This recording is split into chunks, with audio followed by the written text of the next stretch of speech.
Bonjour tout le monde, mon nom c'est Éric, je suis le gérant des Délices de la mer, c'est la poissonnerie du Grand Marché de Québec et aujourd'hui, on va décortiquer du homard. Donc on va partir d'un homard cuit entier pour se rendre à juste de la chair, quelques outils qu'on va avoir de besoin.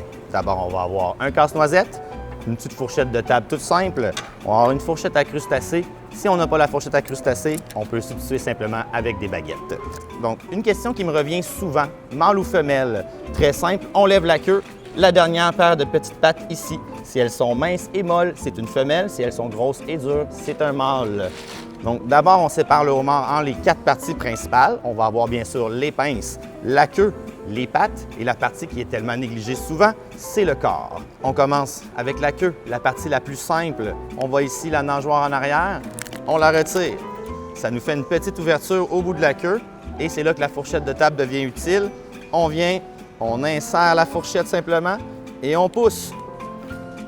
Les pinces, un petit peu plus de travail dans les pinces. Donc, première partie, on sépare le bras de la pince. La petite partie de la pince, on fait un petit gauche-droite avec qui nous permet de conserver la chair ici. Et ensuite, le casse-noisette.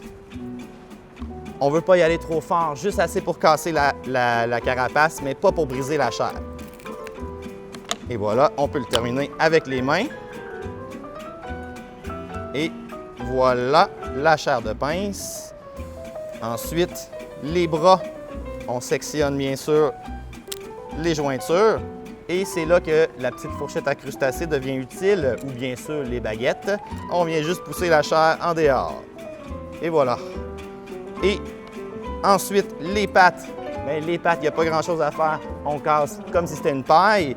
Et on termine ici avec le corps, où il y a plein de chair à l'intérieur. Et en plus de ça, si c'est une femelle, on va avoir le corail qui est très prisé. Donc, c'est ce qui termine l'explication sur comment décortiquer votre homard. Merci à vous, un bon appétit.